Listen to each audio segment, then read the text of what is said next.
자, 오늘 말씀은 마태복음 5장 43절에서 45절 말씀 함께 읽겠습니다. 준비. 자, 시작. 또 내 이웃을 사랑하고 내 원수를 미워하라 하였다는 것을 너희가 들었으나 나는 너희에게 이르노니 너희 원수를 사랑하며 너희를 박해하는 자를 위하여 기도하라. 이같이 한즉 하늘에 계신 너희 아버지의 아들이 되리니 이는 하나님이 그 해를 악인과 선인에게 비추시며 비를 의로운 자와 불의한 자에게 내려주심이라. 아멘. 네, 오늘 말씀을 아주 힘차게 읽었는데 이제 산상보훈의 3분의 1을 지나가고 있는 중입니다. 많은 사람들이 정말 이 산상보훈을 이 땅에서 축복을 받는 말씀이라고 이렇게 합니다. 저는 지금 3분의 1, 즉 마태복음 5장을 한 장을 이렇게 묵상을 하면서 더 깨달은 것이 뭐냐면, 야, 이 산상보훈의 말씀은 너무너무 무서운 말씀이다. 이게 생각이 나고 더 다가오는 거예요.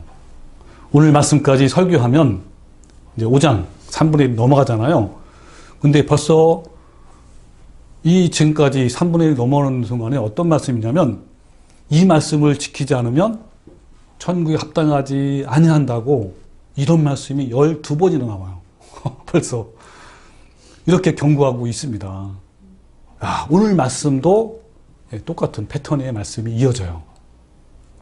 그렇습니다. 여러분, 산상보훈은요, 영생이냐 영원한 멸망이냐의 말씀이에요. 그래서 우리는 산상보훈을 대할 때 두렵고 떨림으로 보아야 하는 겁니다. 산상보훈을 서론이 있고 본론이 있고 결론이 있죠. 서론은 팔복이고 본론은 영생의 길을 가게 하는 11가지 방법을 제시하고, 그리고 결론에서는 그 11가지 길로 가면은, 그죠? 영생이고, 그렇지 않으면 멸망이다라는 것을 4가지 비유로 말씀하고 있습니다. 그래서 여러분, 또 이 11가지 이 영생의 길을 갈 수 있는 그 가장 강력한 방법은 바로 팔복을 이루는 삶이라는 것이죠. 오늘은 11가지 방법 중에서 마음으로부터 원수를 미워하지 말고 사랑하라에 대해서 알아보려고 합니다. 자, 오늘 본 말씀 앞에 보면요, 또 내 이웃을 사랑하고 내 원수를 미워하라 하였다는 것을 너희가 들었으나. 자, 시작하죠. 자, 이 말씀이 무슨 의미죠? 이웃은 사랑하고 원수는 미워하라. 성경에 원수를 미워하라는 말씀이 있나요? 찾아본 적 있어요? 이 율법은요, 레위기서 19장에서 나온 말씀이에요. 자, 레위기서 19장 18절에 뭐라고 하냐면, 원수를 갚지 말고 동포를 원망하지 말며 내 이웃 사랑하기를 내 자신과 같이 사랑하라. 자, 여기 보면 원수는 어떻게 하라고 했죠? 갚지 말라. 그런데 오늘 여기는 뭐라 그랬죠? 내 이웃을 사랑하고 원수를 미워하라 하였다는 것을 너희가 들었으나. 자, 이 너희는 이스라엘 민족이죠. 유대인들이 누구한테 들어왔을까요? 그쵸. 그때 당시에 랍비들한테 들어왔겠죠. 야, 내 이웃을 사랑하라는 말씀이 있는데 내 원수를 미워하라는 말씀은 없어요. 즉, 레위기서의 말씀에 원수를 갚지 말라는 말씀은 있어도 미워하라는 말씀은 없는 겁니다. 그래서 이것은 랍비들이 레위기를 교묘하게 자기들의 입장에 맞게 왜곡해서 해석을 한 거예요. 이 랍비들의 가르침은 원수를 갚을 수는 없지만, 분명히 나와 있으니까 갚을 수는 없지만 그래도 미워할 수 있다 라고 가르친 거죠. 그러니까 내 원수를 미워하라는 것은 랍비들의 말이에요. 즉 뭡니까? 원수를 갚은 것은 안 되지만 미워해도 된다라고 랍비들이 비비꼬아서 해석을 한 겁니다. 그 당시에 랍비들의 중요한 신학적 질문 중에 하나가 뭐냐면, 내 이웃은 누구인가? 이거였어요. 이웃의 기준이 어떻게 해석이 되냐에 따라서 달라져요. 왜요? 원수가 되느냐? 아니면 사랑하는 대상이 되느냐? 이렇게 갈라지는 겁니다. 왜냐하면 이웃은 사랑의 대상이고 원수는 미움의 대상이기 때문인 거죠. 그래서 여러분 누가복음 10장에 보면 어떤 율법사가 예수님께 막 시험하잖아요. 선생님, 내가 무엇을 해야 영생을 얻습니까? 라고 예수님께 묻자 예수님이 율법을 뭐라고 그렇게 했느냐? 라고 하니까 율법사가도 너무 대답을 잘해요. 공부를 많이 했는지 뭐라 하냐면 주 너의 하나님을 사랑하고 내 이웃을 내 자신과 사랑하라. 예수님이 옳다 하니까 바로 뭐라고 질문하냐면 율법사가 그러면 내 이웃이 누굽니까? 라고 예수님께 질문한 거예요. 그 당시에도 내 이웃이 누군가에 대한 그러한 관심이 굉장히 많았다는 것을 이제 입증하는 거죠. 그리고 예수님이 뭐라고 그랬죠? 그때? 선한 사마리아의 비유를 말해요. 어떤 사람이 여리고로 가고 있는데, 그렇죠. 예, 강도를 만났어요. 그래서 옷도 뺏기고 상처 입고. 근데 대제사장이 지나가고 그냥 지나갔죠. 레인도 지나갔죠. 누가 돌봐줬죠? 예, 사마리아인. 그 사람이 바로 이웃이다라고 대답을 한 거예요. 그 당시에 여러분, 이 랍비들의 신학적 질문이 바로 이웃인 겁니다. 누구냐, 이웃이. 근데 랍비들이 많은 연구와 토론 끝에 뭐라고 결론낸지 아세요? 이웃은 내 종족, 내 동족, 내 가족, 내 혈연과 지원이다라고 결론을 내렸어요. 그래서 자신들의 동족이 아닌 이방인들을 개취급했고 사마리아인을 원수로 취급한 거예요. 그러니까 이방인과 사마리아인들은 자기들의 이웃이 아니니까 자기들한테 조금만 해를 입혀도 마음에 맞지 않아도 바로 뭐가 되는 거야? 원수가 되는 거예요. 그래서 여러분 요한복음 4장에 보면 예수님이 그 우물가에서 사마리아 여인을 만나잖아요. 너무 그냥 목이 말라서 물을 달라 하니까 뭐라 했죠? 여자가 아니 당신은 유대인으로서 어찌해서 사마리아 여인에게 물을 달라 하냐? 그러면서 뭐라 하냐면 이는 유대인이 사마리아인과 상종하지 아니함이로라 그랬어요. 그만큼 유대인과 사마리아는 왼수지간이에요. 그래서 이웃이 아니라 혐오와 미움의 대상이며 원수의 대상으로 여긴 거예요. 따라서 이방인과 사마리아인이 이웃이 아니고 원수가 되니까 미워해도 된다라고 해석을 한 거예요. 근데 이 유대인들이 그들이 말하는 이웃 외에 모든 사람을 잠재적인 원수로 생각한 거예요. 이같이 이웃의 기준 하나를 잘못 해석함으로 인해서 유대인들이 얼마나 하나님께 잘못된 길을 가고 있는지 여러분 어때 짐작이 가죠? 네, 유대인들이 이웃의 기준을 이렇게 해석을 하게 된 것은 그냥 우연이 아니에요. 왜 그렇죠? 한번 생각해 보세요. 왜 이렇게 해석을 했을까요? 이것은 똑같아요. 우리 마음이나 인간의 마음이 어떻다고요? 얼마나 부패하고 타락했는지 그대로 여실히 드러나는 하나의 단적인 예예요. 우리 인간의 부패한 마음은요, 나에게 잘해주고 호의를 베풀고 도와주고 동족인 사람들을 이웃이라고 삼고 싶은 거고, 나의 동족이 아니야. 나에게 해를 입힌 자를 미워하고 싶은 거예요. 그래서 원수라고 여기고 싶은 거예요.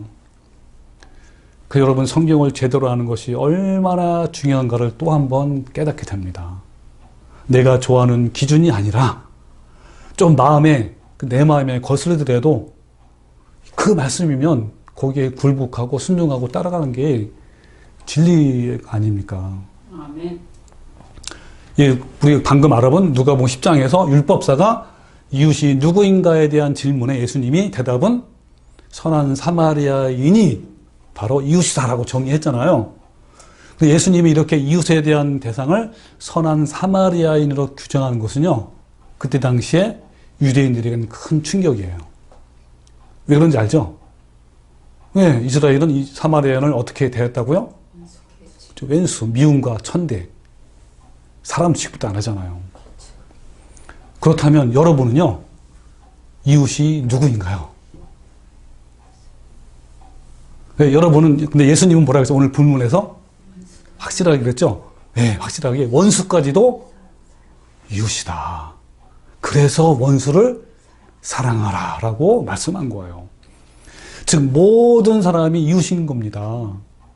분명히 이렇게 말씀한 거예요. 예수님은 본문 말씀에서 너희가 이웃과 원수에 대해서 랍비들의 잘못된 가르침을 또 해석을 들어왔으나 나는 너에게 이르노니 내가 다시 올바른 해석을 해주겠다 하면서 원수도 이웃이며 사랑의 대상이다라고 확실하게 못 박은 거예요. 그러니까 예수님 당시에 랍비들이 말씀을 잘못 가르침으로 인해서 유대인 전체가 큰 죄의 길로 가게 한 것처럼 오늘날도 마찬가지예요. 그 시대의 랍비들처럼 이 시대에도 신학자나 목사들이요 얼마나 잘못된 길을 가르치고 그리고 전통 그 교회의 그런 가르침이 전통이 된 거예요. 지금도 말씀보다 전통을 더 중요시합니다. 그래서 그들의 전통이 진리의 말씀을 밀어내요. 잘못된 가르침이 신앙의 전통이 되어 왔어요. 여러분 얼마나 많은 잘못된 가르침과 교훈들이 교회의 전통으로 자리를 잡고 있는지 모릅니다. 그러니까 특히 이제 구원에 대한 진리가 잘못되다 보니까 모든 게 다 잘못돼요. 예를 들면 기도도 어떻게 합니까? 많은 사람들이 정말 성경대로 기도하지 못하잖아요. 다 본인의 문제에 대해서 기도하게 되고 봉사도 마찬가지고요. 축복도 성경에서 말하는 축복은 그들이 말하는 축복과 전혀 달라요. 다 왜곡돼서 말씀을 전하고요. 영성이 높다. 그 영성이 높은 거는 뭐 이상한 걸 뭐 받아야 돼. 신비한 거를. 전혀 아니잖아요. 영적인 것들 이런 모든 말씀이 다 엇나가고 왜곡된 거예요.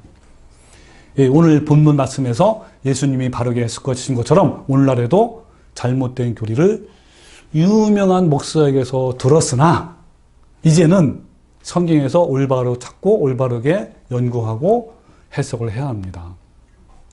말씀을 잘 분별해야 돼요. 많은 교인들이 대부분 성경 말씀보다는 목사의 말씀을 첫 번째로 중요시하고 두 번째는 뭔지 아세요? 그들이 주장하는 전통을 중요시합니다. 성경보다는 목사가 무슨 말을 했는가가 중요한 거예요. 그 예수님도 그래서요. 마태복음 15장에 바리새인들과 서기관들이 예루살렘으로부터 예수님께 나와서 따지는 거야. 예수님한테. 아니, 당신의 제자가 어찌 장로들의 전통을 범합니까? 라고 한 거예요. 그들이 뭐를 얘기했냐면, 지적했냐면, 떡을 먹을 때 손을 씻지 않느냐. 이걸 가지고 왜 그렇게 했느냐라고 따진 거예요. 근데 여러분, 어때요? 이 말씀에서 떡을 먹을 때 손을 씻는 것은 성경에 안 나와요. 그것은 성경 말씀이 아니고 장로들의 내려오는 전통이에요. 자, 그러면서, 예수님께서 뭐라고 말씀하시냐면, 아니, 너희는 어찌해서 너의 전통으로 하나님의 계명을 범하느냐? 라고 한 거예요. 이건 뭐죠? 여러분, 이스라엘에서 그 장로들의 전통이 세 가지가 있어요. 지난번에 잠깐 얘기했지만, 할라카와 미드라시. 이거는 모세오경을 주석한 거예요. 해설집. 이게 말하면. 자세하게. 예를 들면, 모세오경에서 살인하지 말라. 그 하나의 말씀에 해석이 엄청 많아요. 몇 장씩이나 몇 장씩. 그리고 탈무드는 그들의 전통을 뭐 하는 거예요. 이거를 더 중요시하는 거예요. 그러니까 유대인들은 성경보다는 랍비들의 주석이나 그들의 전통을 중요시하기 때문에 성경과 전통이 부딪혀. 그럼 뭘 따를 거냐? 뭘 더 중요시한다고요? 전통을 중요시하는 거예요. 오늘날 똑같아요. 또 4절에 하나님이 이르셨으되 내 부모를 공경하라 하시고 또 아버지와 어머니를 비방하는 자는 반드시 죽임을 당하리라 하셨거늘 너희는 이르되 누구든지 아버지나에게나 어머니에게 말하기를 내가 들여 유익해 갈 것이 하나님께 들음이 되었다고 하기만 하면 그 부모를 공경할 것이 없다 하여 그러면서 너희의 전통으로 하나님의 말씀을 폐한다 그랬습니다. 와, 무슨 말씀이에요? 너희의 전통으로 오히려 하나님 말씀을 폐한대요. 여러분, 여기 말씀에서 부모 공경에 대한 랍비들의 해석은요, 성경 말씀이 아니에요.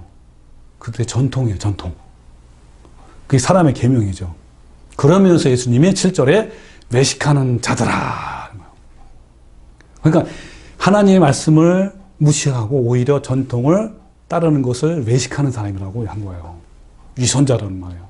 그러면서 이사야가 너희에 관하여 잘 예언하도다. 일렀으되 이 백성이 입술로는 나를 공경하되 마음은 내게서 멀도다 하면서 사람의 계명으로 교훈을 삼아 가르치니 나를 헛되이 경배한다. 하나님을 아무리 경배하고 찬양하고 올려들어도요, 그 말씀이 진리가 잘못되면 헛된 거, 헛된 거. 아무것도 아닌 거예요. 아무리 24시간 예배해 보십시오. 그게 하나님께 먹히나? 먹힌단 말도 그러네. 예? 받으시나? 예, 기뻐 합량하시나? 전혀 아니란 겁니다. 그래서 말씀을 제대로 하는 게 너무 중요한 거예요. 자, 그러면 오늘 본문 말씀도요, 전통이냐 말씀이냐를 잘 분별해야 돼요. 어떤 말씀이 전통일까요? 오늘 말씀에서. 또 어떤 말씀이 성경이 있는 말씀일까요? 그죠? 전통은 뭐죠? 형제와 동족만 이웃으로 사랑하고 이방인은 미워하라. 이게 그들이 내려오는 전통이에요. 그죠? 근데 예수님이 가르친 뭐죠? 그렇죠. 모든 이들과 원수까지도 이웃이며 사랑하라. 이거예요. 참 분별이 됩니다. 이걸 분별을 못하면요, 어떻게 된다고요? 바로 뒤에 있는 말씀 나와요. 멸망해요.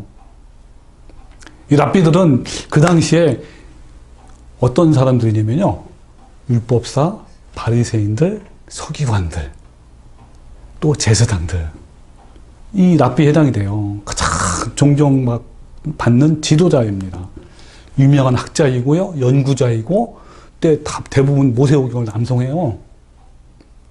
그런데 그렇게 유명하다고 무작정 그들의 전통을 따라가면 무서운 결과가 일어납니다. 보십시오. 이웃에 대해서 잘못 해석하니까 유대인들은 내 종족과 친척과 혈연과 지연 외에 모든 사람을 자기 원수가 될 수 있고 또 미워하게 된다는 겁니다. 이 얼마나 무서운 일입니까? 자, 우리는 성경 말씀을 따라갑시다. 이 성경 말씀을 따라가다 보면요, 오늘 본문 말씀처럼 나는 너에게로 오니 너희 원수를 사랑하며 너희를 박해하는 자를 위해서 기도하라. 자, 그 다음 중요합니다. 이같이 한즉 뭐라 했죠? 하늘에 계신 너희 아버지의 아들이 된다 그랬어요. 자, 오늘 말씀도요, 어때요? 어떤 사람이 아들이 된다고요? 이같이 한즉. 이같이 한즉이 뭐예요? 원수까지도 사랑하면 하나님의 아들이 된다는 거예요. 근데 그렇지 않고 반대로 한다면 어떤다는 거? 반대로 하는 게 뭐예요? 아까 그 랍비들의 가르침을 따라 행한다면 그런 거예요. 그러면 어떻습니까? 하나님의 아들이 안 된다는 거예요. 여러분, 이런 방법으로 해석을 해야 돼요. 하나님의 아들이 될 수가 없어요. 예수님께서 원수를 사랑하라고 말씀하셨는데 원수는 누구를 말하는 것인가요? 내가 미워하는 대상이 원수잖아요.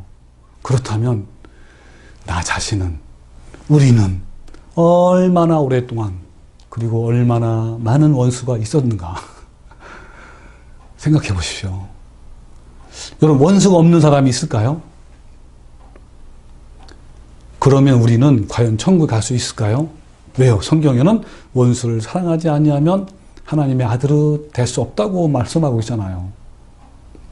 예수님은 오히려 원수를 위해 기도하라고 하셨는데 이것을 지킨다는 것은 정말 어려워요. 고통스럽고. 예전에 그 범죄에 대한 드라마나 영화를 여러 번 본 적, 제가 제일 좋아하는 영화가 바로 그런 거예요. 예, 많이 있었는데요. 한결같이 본인이나 가족들에게 해를 입힌 사람을 원수라 여기고 그 원수 갚는 내용이 전부예요. 시리즈로. 어떤 영화는요, 그 원수 갚는 것을 자기는 못하니까 누구한테 해요? 그 자식들에게 유언을 해서 갚도록 하는 거예요. 그럼 그 자식은 그 모든 삶을 뭐에 사용하는 거예요? 원수 갚는데. 그래서 많은 매스컴을 통해서 원수 갚는 것을 조장하고 정당화시킨 거예요. 그런데 여러분, 나에게 입힌 그 원수 같은 자들, 속된 말로 표현하면 갈아먹어도 시원치 않는 그 왼손 같은 놈들을요, 용서하고 사랑하는 것이 정말 어려워요. 여러분, 쉬울 것 같아요?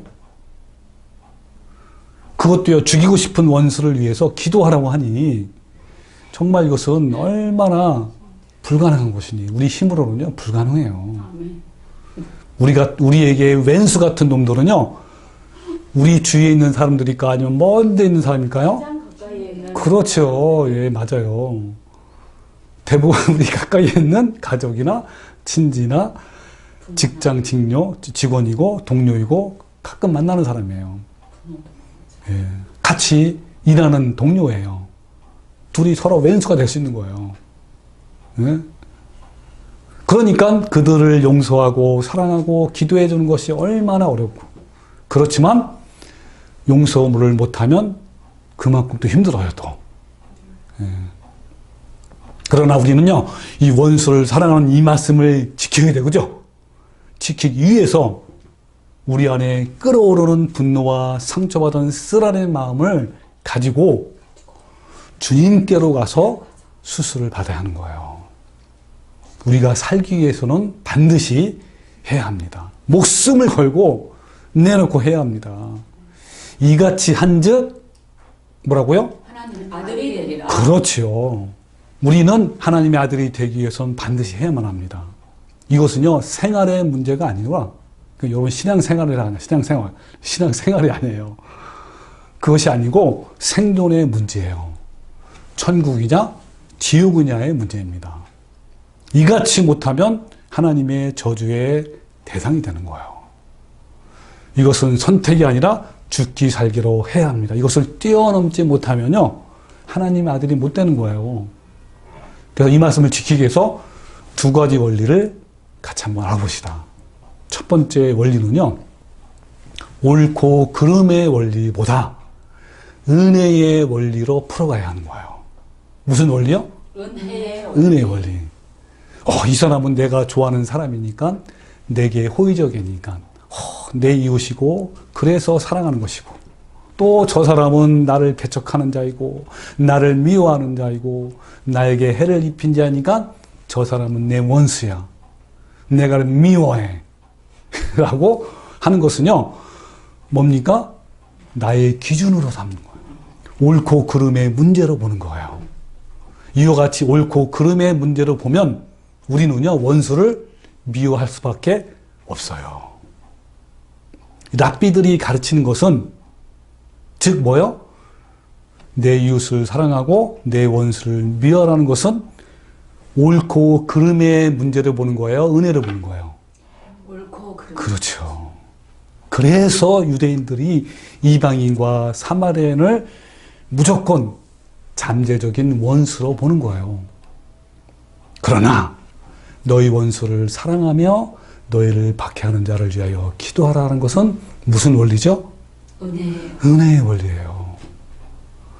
내가 하나님께 받은 은혜가 너무너무 커서 나의 원수까지라도 사랑하게 하는, 이게 바로 은혜의 원리인 겁니다.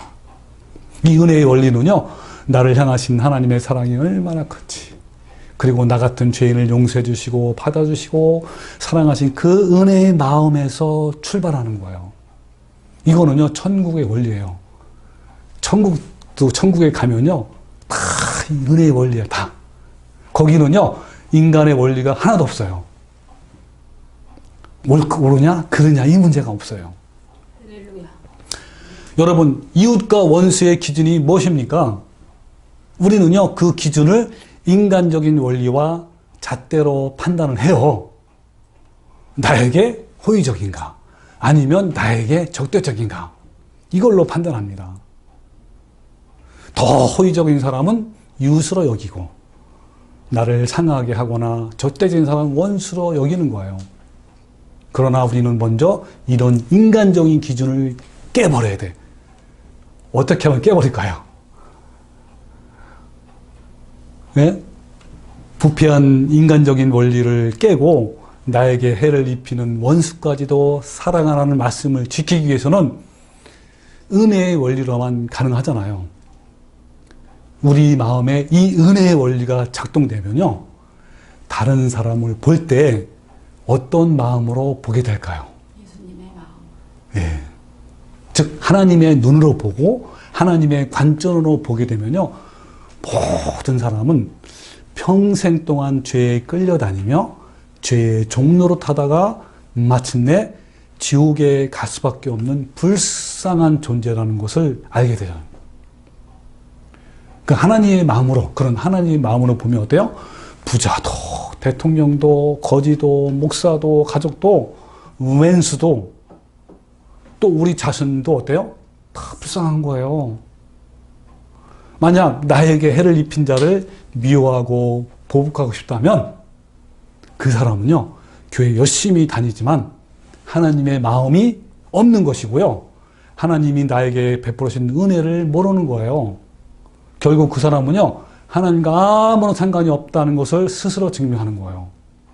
혹시 여러분이 지내다가 어떤 사람이 미워, 때려 죽이고 싶어 그런 마음이 들면 잠시 옷은 있어요.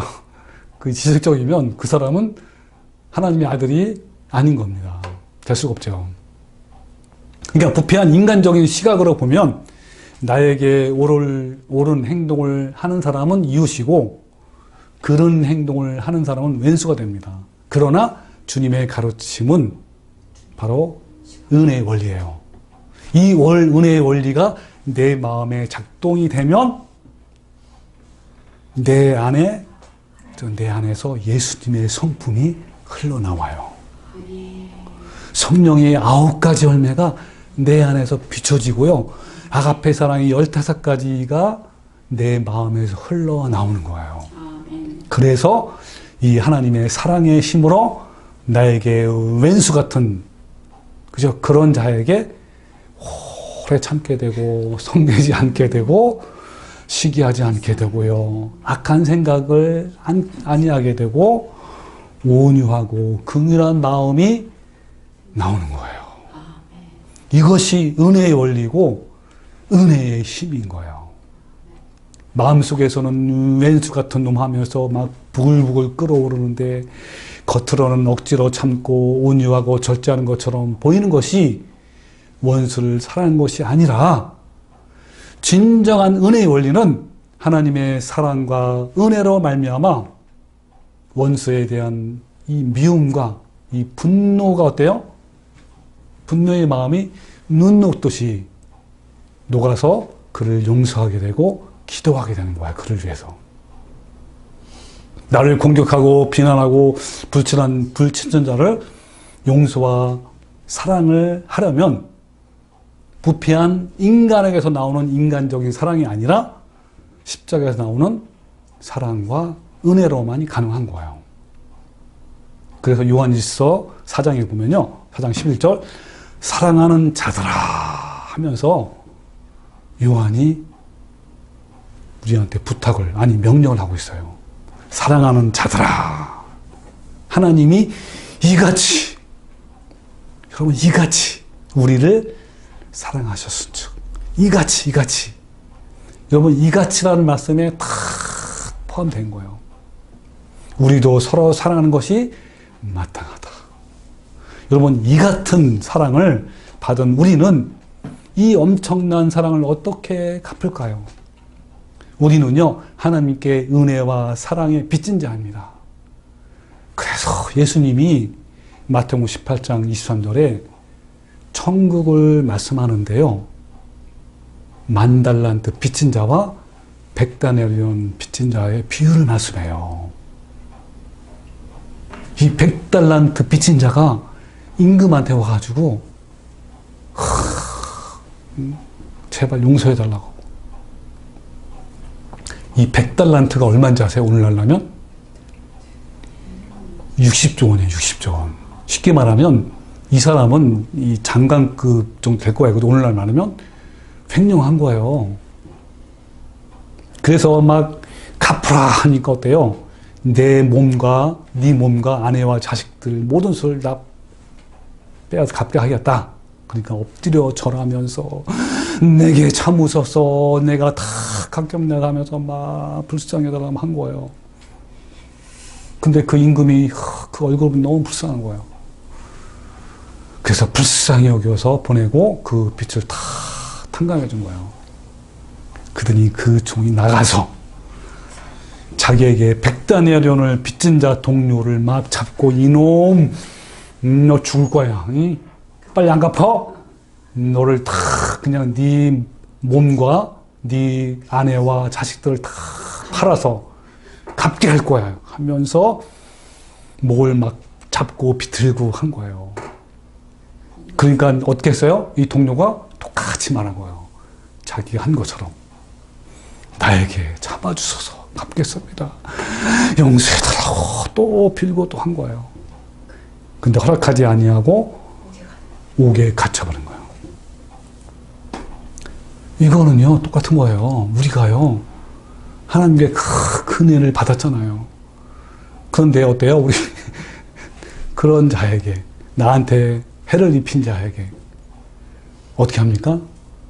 막 왼수같이 하고 막 미워하고 이 나쁜 놈 하면서 죽일 거야 하면서 똑같은 거 아닙니까? 그러니까 뭐래요? 그 왕이 이 약한 종아, 내가 빌기에 내가 내 빚을 전부 탕감해 주었거늘 내가 너를 불쌍히 여긴 것 같은 너희도 내 동료를 불쌍히 여기 마땅하지 아니하냐? 하면서 그를 어떻게 한 겁니까? 옥졸에게 넘겼어요. 그러면서 아주 중요한 말씀을 예수님이 뭘 말씀하시냐면 너희가 각각 마음으로부터, 자 어디로부터? 마음으로부터. 예, 마음으로부터 형제를 용서하지 아니하면 나의 하늘 아버지께서도 너희에게 이같이 한다 그러세요. 예, 이게 바로 오늘 말씀과 똑같지 않습니까? 이같이 한즉 그러잖아. 이같이 한즉 나에게 해를 입히는 원수 같은 자를 마음으로부터 용서하는 방법은 바로 빚진 자의 마음이에요. 이것이 은혜의 원리입니다. 그렇지 않으면요 하나님의 자녀가 될 수가 없는 거예요. 우리는요 하나님의 크신 은혜의 빚진 자의 마음으로 살아야 합니다. 여러분에게 많은 해를 입힌 원수를 용서하는 마음과 불쌍히 여기는 마음이 없습니까? 어떻게 해서든지 나의 억울함을 풀기 위해서 보복하고 갚아주고 싶습니까? 쓴뿌리가 내 안에 올라오면서 그 원수를 미워하고 원망하면서 때리고 쥐고 싶은가요? 그 원수로 인하여 내 속에서 화가 막 치밀어 오릅니까? 그 분노가 가라앉지 못하고 내 마음속을 뒤집어 놓고 불불 끓어오릅니까? 그러면요 나 같은 죄인, 벌레 같은 쓰레기 같은 나를 용서해 주시고 기꺼이 받아주시는 그 예수님께로 가십시오. 우리는 사랑받을 가치가 하나도 없는데 하나님은 우리에게 풍성하도록 그 큰 사랑을 부어주신 그 하나님을 바라보는 거예요. 여러분 자비의 마음이 없습니까? 주님의 십자가를 바라보고 기도하십시오. 나를 얼마나 사랑했는지 묵상하십시오. 하나님 나를 구원하시기 위해서 사랑하는 독자를 이 땅에 보내시고 십자가에 못 박는 데까지 내어놓으신 그 사랑을 묵상하십시오. 그러면 우리 마음에 역사하시는 성령으로 말미암아 하나님의 사랑이 내 마음에 부어주시는 거예요. 그러니까 용서 못할 사람이 아무도 없어요. 오히려 나를 미워하고 원수를 위해 기도하게 되는 겁니다. 예수님은 어떻게 했죠? 십자가 위에서 자기를 못 박고 침뱉는 로마 군병들에게, 자기를 손가락질하는 이스라엘 백성들에게 아버지 저들을 용서해 주십시오. 자기들이 하는 것을 못합니다. 못합니다.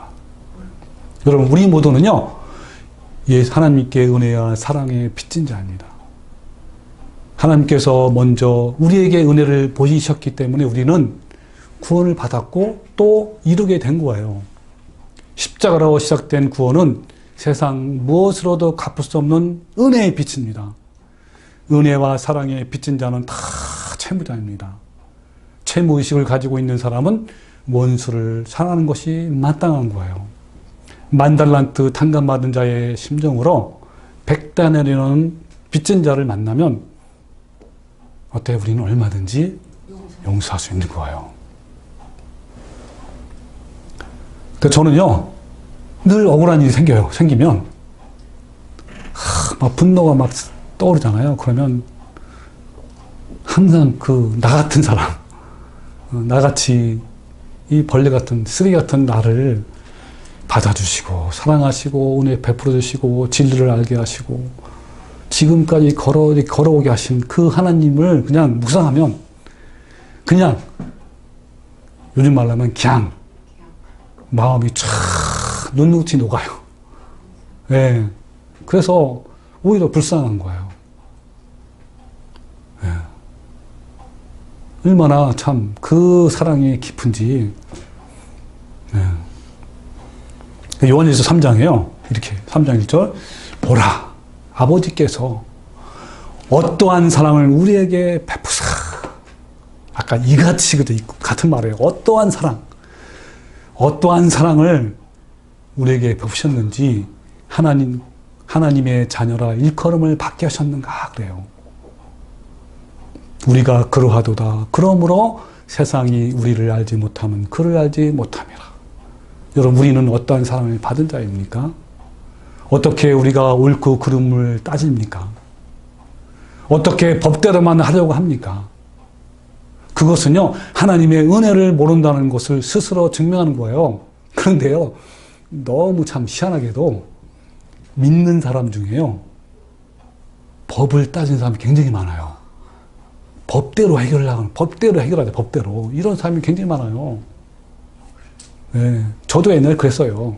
그게 정당한 줄 알고, 그게 저스티스, 정의인 줄 알고. 근데 만약에 하나님이 우리한테 법대로 한다면 어떨 것 같아요? 다 죽어, 다. 예. 우리는 은혜의 원리예요. 두 번째는요, 죽음의 원리예요. 이것은 나는 그리스도 안에서 죽었다라고 여기면서 사는 거예요. 죽음의 원리의 반대가 뭔지 아세요? 인간 본능의 원리예요. 인간 본능이 뭡니까? 부패하고 타락한 거 아닙니까? 인간의 본능의 원리는요, 눈은 눈으로, 이는 이로 갚으라는, 그러니까 내 자아가 펄펄 살아있는 상태입니다. 그러나 죽음의 원리는 악한 자를 대적하지 말고 내 오른뺨을 치거든 왼편도 돌려대고 너를 고발하여 속옷을 가지고 간 자에게 겉옷까지도 가지게 하고 너를 억지로 우리를 가게 하거든 심리를 동행하고 내게 구하는 자에게 주고 꾸고자 하는 자에게 거절하지 말라. 이게 바로 죽음의 원리입니다. 이 상태가 되려면요, 내가 죽어야 돼. 예. 죽은 사람은 마치 시체가 반응하지 못하는 것처럼 어떤 외부의 자극에 반응하지 않는 거예요. 아니, 반응하지 못해요. 내가 예수님과 함께 죽지 아니하면 예수님과 함께 부활의 삶을 살 수가 없습니까? 없습니다. 내가 죽어야 돼요. 그래서 로마서 6장 3절에 보면요, 무릇 예수 그리스도와 함께 합하여 세례를 받은 우리는 그의 죽으심과 합하여 세례를 받은 줄 알지 못하느냐? 그러므로 우리가 그의 죽으심과 합하여 세례를 받음으로 그와 함께 장사되었나니 이는 아버지의 영광으로 말미암아 그리스도 죽은 자 가운데서 살리신 같이 우리로 또한 새 생명 가운데 행하게 합니다. 새 생명 가운데 행하려면 우리가 죽어야 돼. 누구와 함께? 예수님과 함께. 그러면서 만일 우리가 그의 죽으심과 같은 모양으로 연합한 자가 되었으면 또한 그의 부활과 같은 모양으로 연합한 자가 되리라 그랬습니다. 우리가 죽지 않으면요, 우리는 부활의 삶을 살 수가 없어요. 새 생명을 살 수가 없는 것입니다. 죽어야 돼, 우리가. 그럼 오늘 말씀과 연결시키면 뭐죠? 원수를 미워하고 죽이고 싶은 내 자아를 십자가의 못을 박아 죽이면, 그러면 어떻다는 거예요? 내 안에 예수님의 성품이 나와서 그 원수를 사랑하는 거예요. 그게 부활의 삶이고요. 새 생명이에요. 6절, 우리가 알거니와 우리 옛사람이 예수와 함께 십자가에 못 박힌 것은 죄의 몸이 죽어 다시는 우리 죄에게 종노릇하지 아니하라 함이니. 여기에 아주 중요한 말씀이 나와요. 십자가에 못 박힌 것은, 이게 우리나라 성경에는 과거잖아요. 다 현재 완료형이에요. 못 박혀온 것은 이렇게 하는 거예요. 그러면서 뭐냐면 이는, 왜냐하면 죽은 자가 죄에서 벗어나 의롭다 하심을 얻었습니다. 여기서 죽은 자, 그 다음에 얻었다, 다 과거죠. 근데 영어 성경만도요, 해도 현재 완료형이에요. 자, 내가 영어로 한번 읽어볼게요. NIV 성경이에요. Because anyone who has died. die가 뭐죠? 죽다. died는 과거분사잖아요. 그죠? has died. 그러니까 현재 완료형이죠. 과거부터 계속 죽어온 사람들은 누구나, 그런 뜻이에요. 그 다음에 has been freed. free의 과거분사, freed. from sin. 죄로부터 자유함을 계속 과거부터 얻어온 사람이 되는 거예요. 그러니까 이것도 헬라 원문으로 기억하면, 왜냐하면 죄로부터 계속 자신을 죽이는 자는 계속 의롭다 하심을 향해 가는 거예요. 8절, 만일 우리가 그리스도와 함께 죽었으면 또한 그와 함께 살 줄을 믿노니 이는 그리스도와 함께 죽은 자 가운데서 살아났음에 다시 죽지 아니하시고 사망이 다시 그를 주장하지 못한 줄 압니다. 그가 죽으심은 죄에 대해서 단번에 죽으시며 그가 살으심은 하나님께 대하여 살아계심이니. 자, 그 다음 중요합니다. 이와 같이 너희도, 자, 잘 보세요. 이와 같이 너희도 너희 자신을 죄에 대해서는 죽은 자요, 그리스도 예수 안에서 하나님께 대하여는 살아있는 자로 여길지나. 여긴 죽은 자로 여기고 산 자로 여기는 거예요. 그 여기다가 헬라어로 뭐냐면 로기조마이. 예, 로기조마인데 이것은 헤아리다, 결단하다, 결론을 내리다 라는 뜻이에요. 그러므로 이 말은 뭐예요? 깊이 생각하고 헤아린 다음에 결정을 내리라는 거예요. 결론을. 여러분, 이제 우리는요, 내 삶에 대한 결론을 내려야 합니다. 이제 우리는 옛 자아의 죽음과 부활을 위해서 이제 원수를 사랑하기로 결단을 해야 되는 거예요. 조금 더 망설일 필요 없이 과감히 주님 말씀을 향하여 걸어가야 합니다. 아멘. 내 속에 안에 있는 이 정욕을 어떻게 해요? 못 박아야 하는 거예요. 죽었다 여기에 하고 죽었다라고 결론을 내리는 거예요. 이럴 때 우리는 원수를 미워하는 죄 안에 빠지지 아니하고 재빠르게 예수님의 십자가 앞에 달려갈 수 있는 겁니다. 죽음의 십자가로 갑시다. 여러분, 갈라디아서 2장 20절 잘 하시는 말씀이죠? 뭐죠? 내가 그리스도와 함께 십자가에 못 박혔나니. 여기도 뭡니까? 과거형이 아니고 뭐요? 현재 완료형이에요. 영어로 하면 NIV죠. I have been crucified. 뭐죠? 과거부터 계속 못 박아온 거예요. 현재까지. 앞으로도 계속 마찬가지죠. 못 박혔나니, 못 박혀왔나니, 그렇게 합니다.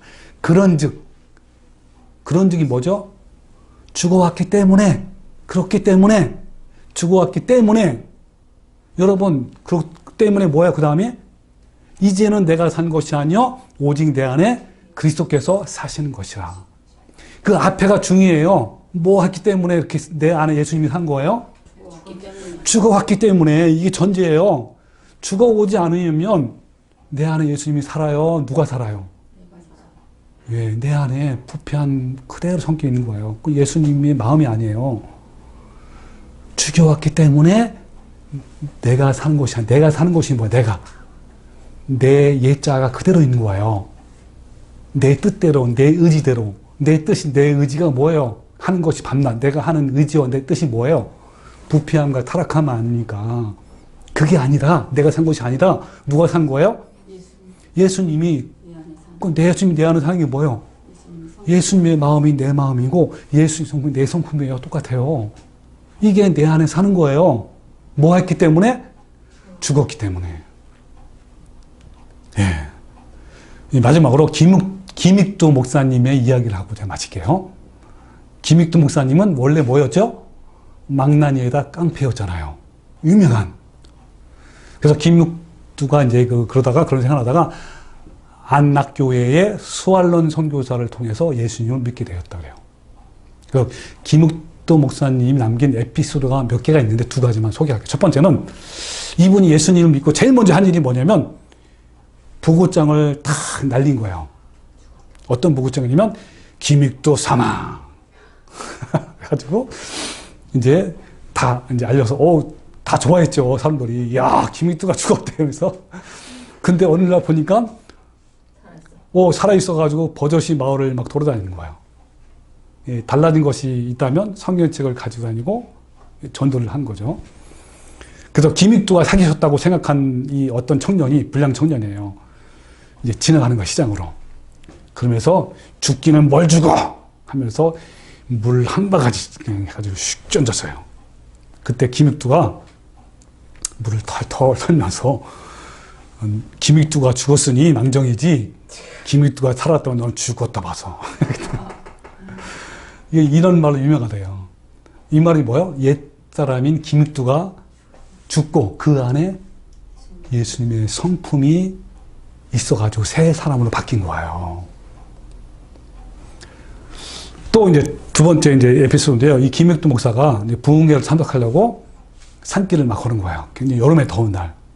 막 걷고 옷을 벗고 막 시원한 바람을 막 식히면서 걸어가고 또 굉장히 유명한 또 바위인가 봐. 거기 앉아서 다 이렇게 쉬고 있는데 술 취한 사람이 오는 거야. 오더니 너는 왜 나보다 먼저 온 거야? 거기 내 자리야 임자식 하면서 막 때리고 엄청 때렸나 봐. 다 맞은 거야.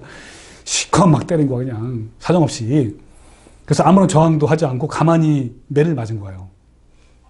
그리고는 술 취한 사람이 뭐라 하냐면 형님 다 때렸으니까 라고 묻자 그래 임마 다 때렸다면 어쩔래?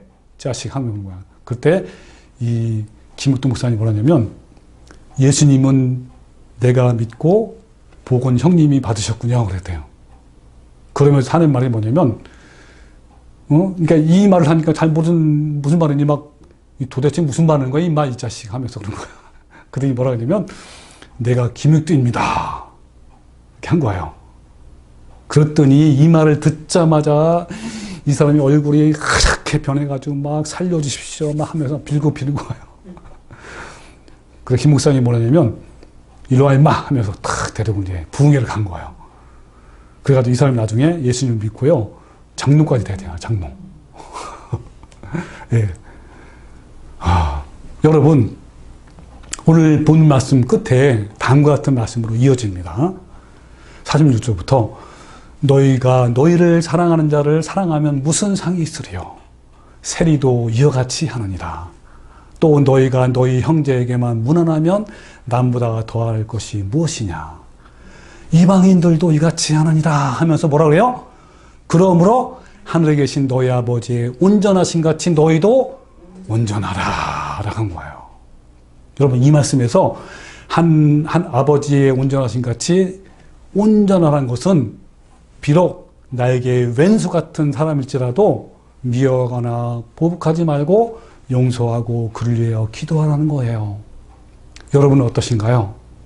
여러분도 예수님처럼 온전한 성도가 되어서 이 땅에서도 천국을 이루고 내세에도 천국을 누리는 성도가 되시기를 주님의 이름으로 축원합니다. 아멘. 아멘.